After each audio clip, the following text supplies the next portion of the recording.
Buenas tardes y bienvenidos a Alebrije en su sección Citando Libros. Hoy les ofrecemos Berenice, de Edgar Allan Poe. Disfrútenlo. El infortunio es múltiple, la desdicha sobre la tierra multiforme. Dominando el vasto horizonte cual el arco iris, son sus matices tan varios como los de ese arco, tan claros también, e incluso tan íntimamente mezclados. Dominando el vasto horizonte cual el arco iris. ¿Cómo he podido obtener de la belleza un tipo de fealdad? ¿Cómo del pacto de paz un dolor semejante? Pero lo mismo que en la ética, el mal es una consecuencia del bien.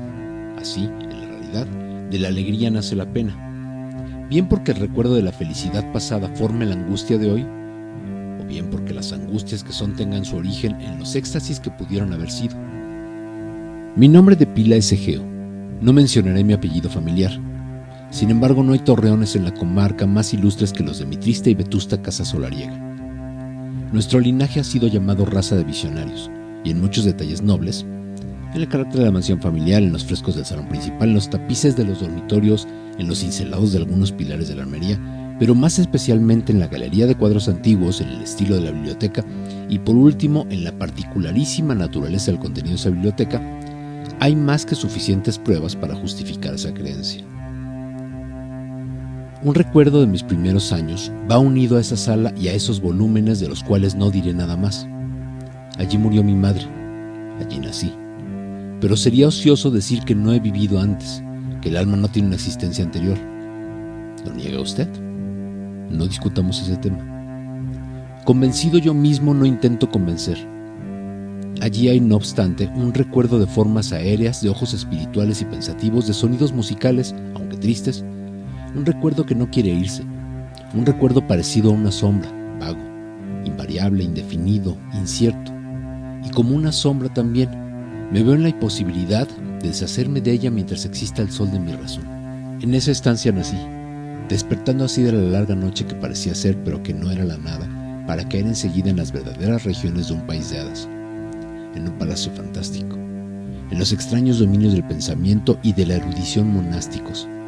No es raro que haya mirado a mi alrededor con ojos espantados y ardientes, que haya malgastado mi infancia ante los libros y disipando mi juventud en sueños.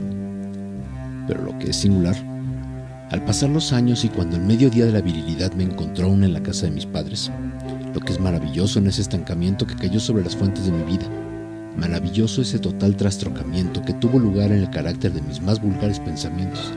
Las realidades del mundo me afectaban como visiones y solo como visiones, mientras que las ideas desenfrenadas de la comarca soñadora llegaban a ser, en cambio, no el alimento de mi existencia diaria, sino realmente mi entera y única existencia. Berenice y yo éramos primos y crecimos juntos en mi casa solariega. Aún así, crecimos muy diferentes. Yo mísero de salud y sepultado en la tristeza. Ella ágil, graciosa y desbordante de energía. Para ella era el vagar por la ladera de la colina. Para mí los estudios del claustro. Yo viviendo dentro de mi propio corazón y entregado en cuerpo y alma a la más intensa y penosa meditación. Ella, vagando despreocupada por la vida, sin pensar en las sombras de su camino o en el vuelo callado de las horas con plumaje de cuervo. ¡Berenice!, grito su nombre. ¡Berenice! Y en las ruinas vetustas de mi memoria se agitan mil recuerdos tumultuosos a ese sonido. Su imagen está viva ante mí ahora, como en los primeros días de su luminoso ardor y de su alegría. Oh, magnífica y con todo fantástica belleza. Oh, sílfide entre los arbustos de Arnheim. Oh, náyade entre sus fuentes. Y luego todo es misterio y terror, y una historia que no puede contarse. Una dolencia, una fatal dolencia cayó sobre su persona como el simón. Y hasta cuando yo la contemplaba, el espíritu de transformación pesaba sobre ella, penetrando en su espíritu, sus hábitos, su carácter, y de la manera más sutil y terrible. Perturbaba incluso la identidad de su persona. Ay, el destructor venía y se iba. ¿Y la víctima? ¿Dónde está? No la conocía, o al menos no la conocía yo como Berenice. Entre la numerosa serie de enfermedades acarreadas por aquella fatal y primera, que provocaron una revolución de un género tan terrible en el ser moral y físico de mi prima, hay que mencionar la de naturaleza más penosa y tenaz, una especie de epilepsia que terminaba con frecuencia en catalepsia, una catalepsia muy parecida a la muerte real y de la que despertaba ella en muchos casos con un brusco sobresalto. Al mismo tiempo mi propia enfermedad, pues me han dicho que no puedo llamarla de otro modo. Mi propia enfermedad aumentaba rápidamente, tomando por último el carácter de una monomanía, de una forma nueva y extraordinaria, cobrando a cada hora, a cada minuto mayor energía, y adquiriendo al cabo sobre mí el más incomprensible ascendiente. Esta monomanía, si he de usar este término, consistía en una irritabilidad morbosa de esas facultades del espíritu que la ciencia metafísica denomina atentas. Es más probable que no sea yo comprendido, pero temo de veras que no haya manera posible de dar a la mayoría de los lectores una idea adecuada de esa nerviosa intensidad de interés con la cual, en mi caso, la facultad de meditación, para no emplear términos técnicos, se ocupaba y se sumía en la contemplación de los objetos más vulgares del universo. Meditar infatigablemente durante largas horas con mi atención fija en algún frívolo dibujo sobre el margen o en el texto de un libro. Permanecer absorto la mayor parte de un día de verano en una curiosa sombra cayendo oblicuamente sobre el tapiz o sobre el suelo. Olvidarme de mí mismo durante una noche entera, espiando la firme llama de una lámpara. Soñar toda una jornada con el perfume de una flor. Repetir monótonamente alguna palabra vulgar hasta que el sonido, a causa de las frecuentes repeticiones, cesara de ofrecer una idea cualquiera a la mente. Perder todo sentido de movimiento o de existencia física por medio de una absoluta inmovilidad corporal, larga y persistentemente mantenida. Tales eran algunas de las más comunes y de las menos perniciosas fantasías promovidas por el estado de mis facultades mentales, que no son, por supuesto, únicas, pero que desafían en verdad todo género de análisis o explicación. A pesar de todo, no quiero ser malinterpretado. La anormal, grave y morbosa tensión así excitada por objetos frívolos en su propia naturaleza no debe confundirse en el carácter con esa tendencia mediativa común a toda la humanidad, y a la que se entregan en particular las personas de imaginación ardiente. Era no solo, como de primera intención podría suponerse, un estado extremo o una exageración de tal tendencia, sino originaria y esencialmente preciso y distinto. En uno de esos casos, el soñador o imaginativo, al interesarse por un objeto en general no frívolo, de modo insensible, pierde de vista ese objeto en un desierto de deducciones y sugestiones que de allí surgen, hasta que al término de uno de esos sueños diarios con frecuencia henchido de voluptuosidad, encuentra el incitamentum o causa primera de sus meditaciones, por entero desvanecido y olvidado. En mi caso, el objeto primario era invariablemente frívolo, aunque revistiendo a través del medio de mi visión perturbada una importancia reflejada e irreal. Hacía yo pocas deducciones, si es que hacía alguna, y esas pocas volvían con obstinación al objeto principal como a un centro. Las meditaciones no eran nunca placenteras, y al final del ensueño, la causa primera, lejos de estar apartada de la vista, habría alcanzado ese interés sobrenaturalmente exagerado que era el rasgo característico de mi enfermedad. En una palabra, la facultad espiritual más ejercitada con preferencia era en mí, como he dicho antes, la de la atención, y es, en el soñador diario, la especulativa.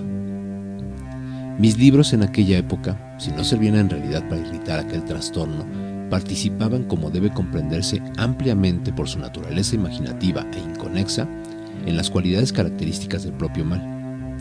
Recuerdo bien, entre otros, el tratado del noble italiano Coelius Secundus Curio de Amplitudine Beati Regni Dei, la gran obra de San Agustín, La ciudad de Dios, y de Carne Christi de Tertuliano, cuya paradójica sentencia Mortus est Dei filius credibiles quia ineptum est, et sepultus resurrexit certum est quia impossible est, absorbió íntegro mi tiempo durante muchas semanas de laboriosa e infructuosa investigación.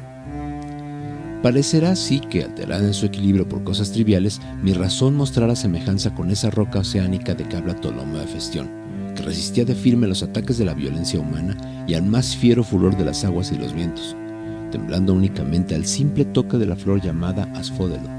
Y aunque a un pensador de poca fijeza le pueda parecer fuera de duda que la alteración producida por su desdichada dolencia en la condición moral de Berenice me proporcionase muchos motivos para el ejercicio de esa intensa y anormal meditación, cuya naturaleza me ha costado cierto trabajo explicar, no ocurría así en ningún caso. Durante los intervalos lúcidos de mi dolencia, me causaba su desgracia una pena real, y aquella ruina total de su bella y dulce vida conmovía hondamente mi corazón, sin que dejara yo de reflexionar, muchas veces con amargura en las maravillosas vías de las cuales había podido producirse tan de súbito una revolución tan extraña.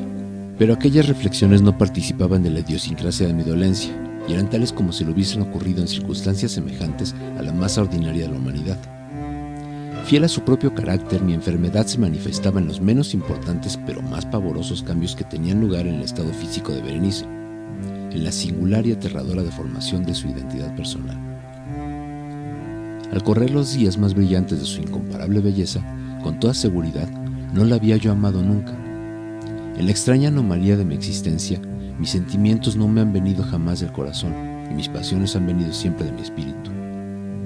A través del gris de las madrugadas, en las sombras entrecruzadas de la selva al mediodía y en el silencio de mi biblioteca por la noche, voló ella ante mis ojos y la vi, no como la Berenice de un sueño, no como un ser de la tierra, tangible, sino como la abstracción de un ser semejante, no como una cosa de admirar, sino que analizar, no como un objeto de ensueño, sino como tema de una especulación tan abstrusa cual inconexa.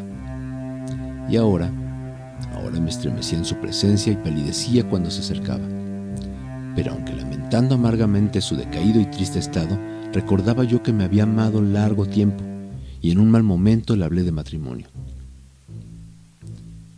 Se acercaba por fin la época de nuestras nupcias cuando una tarde de invierno, uno de esos días intempestivamente cálidos, tranquilos y brumosos que son como la nodriza de la bella Alcione, me senté, creyéndome solo, en el gabinete interior de la biblioteca.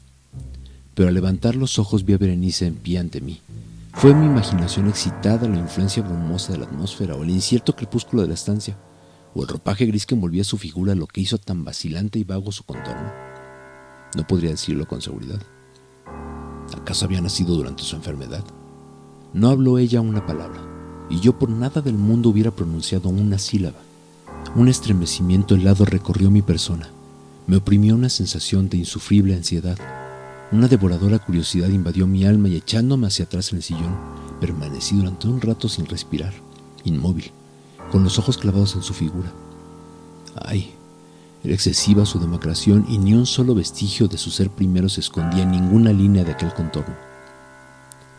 No era sino una sombra de lo que había sido. Por fin cayeron sobre su rostro mis ardientes miradas. Su frente era alta, muy pálida y singularmente plácida. Los cabellos en otro tiempo de un negro azabache la recubrían en parte tapando las sienes hundidas con innumerables rizos, ahora de un vivo dorado, y cuyo carácter fantástico desentonaba de un modo violento con la predominante melancolía de su rostro. Los ojos carecían de vida y de brillo, y en apariencia de pupilas. Sin querer, aparté las mías de su fijeza vidriosa para contemplar sus delgados y arrugados labios. Se separaron, y en una sonrisa de un especial significado, aparecieron lentamente ante mi vista los dientes de la cambiada Berenice. Pluguiera a Dios que no los hubiese contemplado nunca o que al verlos hubiera muerto yo. Me sobrecogió el ruido de una puerta que se cerraba y al levantar los ojos vi que mi prima había salido de la estancia. Pero de la estancia agitada de mi cerebro no había salido. ¡Ay! Ni siquiera salir el blanco y triste espectro de aquellos dientes. No había ni una mancha sobre su superficie, ni una sombra sobre su esmalte, ni una mella en su hilera que en aquel breve lapso de su sonrisa no se haya grabado en mi memoria. Los vi ahora más inequívocamente que los había contemplado antes. Los dientes, estaban allí, allá y en todas partes, visibles y palpables ante mí, largos, estrechos y excesivamente blancos, con los pálidos labios arrugados enmarcándolos, como en el verdadero momento de su primero y terrible desarrollo. Entonces sobrevino la furia plena de mi monomanía.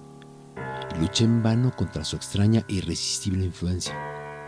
En los objetos multiplicados del mundo exterior no tenía yo pensamientos más que para los dientes. Sentía por ellos un deseo frenético. Todos los demás temas y todos los intereses quedaron absorbidos en una sola contemplación. Ellos, solo ellos estaban presentes a mi mirada mental, y su sola individualidad se convirtió en la esencia de mi vida espiritual.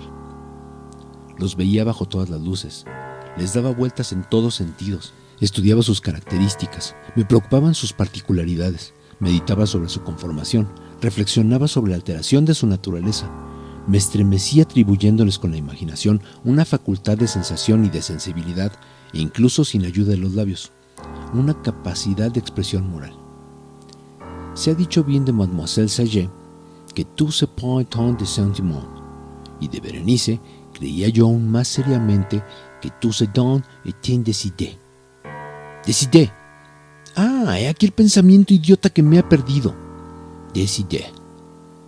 Ah, por eso los codiciaba yo tan locamente. Sentía que solo su posesión podía darme el sosiego y hacerme recobrar la razón. Y cayó la noche así sobre mí. Y entonces vinieron las tinieblas y se detuvieron, y se disiparon. Y despuntó el nuevo día, y la bruma de una segunda noche se amontonó ahora a mi alrededor. Y aún seguía yo sentado, inmóvil en aquella estancia solitaria. Y todavía el fantasma de los dientes mantenía su terrible ascendiente, hasta el punto de que con la más viva y horrenda claridad flotaba en torno entre las luces y las sombras cambiantes de la habitación. Al cabo, irrumpió en medio de mis sueños un grito de horror y de congoja, y a él, después de una pausa, sucedió un ruido de voces agitadas mezcladas con muchos sordos gemidos de dolor o de pena. Me levanté de mi asiento y, abriendo del todo una de las puertas de la biblioteca, vi rígida en la antecámara a una doncella deshecha en llanto, que me dijo que Berenice ya no existía. Había sufrido un ataque de epilepsia en las primeras horas de la mañana y ahora, al caer la noche, estaba la tumba dispuesta para su ocupante y hechos todos los preparativos para el entierro. Me encontré de nuevo sentado en la biblioteca y solo. Me parecía que acababa de despertarme de un confuso y agitado sueño. Vi que era ahora medianoche y me di perfecta cuenta de que al ponerse el sol sería enterrada Berenice. Pero no he conservado de lo sucedido una comprensión real ni bien definida. Sin embargo, mi memoria estaba llena de horror. Horror más terrible aún por ser vago, terror más terrible en su ambigüedad. Era una página espantosa del libro de mi vida escrita toda con recuerdos oscuros, atroces e ininteligibles. Me esforcé por descifrarlos, aunque en vano. De cuando en cuando, parecido al espíritu de un sonido muerto, se diría que retumbaba en mis oídos el grito agudo y penetrante de una voz de mujer. Había yo realizado un acto. ¿Cuál? Me dirigí a mí mismo la pregunta en voz alta, y los ecos de la habitación me musitaban. ¿Qué has hecho? Sobre la mesa a mi lado ardía la lámpara y cerca había una cajita. No poseía un carácter notable y la había visto antes muchas veces, pues pertenecía al médico de la familia. Pero ¿cómo había venido a parar aquí sobre mi mesa y por qué me estremecí al mirarla? Eran estas cosas de poca monta y mis ojos al final cayeron sobre las páginas abiertas de un libro y sobre una frase subrayada. Eran las palabras singulares pero sencillas del poeta M. Sayat. Dicebant mi sodales, si sepulcrum amicae visitarem, curas meas aliquantulum afore levatas. ¿Por qué al leerlas cuidadosamente se me erizaron los cabellos y mi sangre se heló en mis venas? Dieron un golpecito en la puerta de la biblioteca y pálido como un habitante de la tumba entró un criado de puntillas. Sus ojos estaban trastornados de terror y me habló con una voz trémula, ronca y muy baja. ¿Qué me dijo? Oí algunas palabras entrecortadas. Me habló de un grito espantoso que había turbado el silencio de la noche, de una reunión de toda la servidumbre de la casa, de su búsqueda en dirección de aquel sonido. Luego el tono de su voz se hizo espeluznantemente claro cuando me habló de una tumba violada, de un cuerpo desfigurado, sin la mortaja, pero respirando y palpitando aún, vivo todavía. Señaló mis ropas. Estaban manchadas de barro y de sangre coagulada. Sin hablar, me cogió con suavidad de la mano. Tenía señales de uñas humanas. Dirigió mi atención hacia un objeto apoyado contra la pared. Lo miré durante unos minutos. Era una azada. Lanzando un grito salté hacia la mesa y agarré la caja que había sobre ella, pero no tuve fuerza para abrirla, y en mi temblor se me escurrió de las manos. Cayó pesadamente y se hizo pedazos. De ella, con un ruido tintineante, se escaparon algunos instrumentos de cirugía dental mezclados con 32 piececitas blancas parecidas al marfil, que se esparcieron por el suelo aquí y allá. Eran los dientes de Berenice que le había arrancado yo en su tumba. Yo soy Eric Suárez y esto es Alebrije. No olviden seguirnos en redes sociales, suscribirse al canal, dar pulgares arriba, compartir y activar la campana de notificaciones para nuevos contenidos. Hasta la próxima.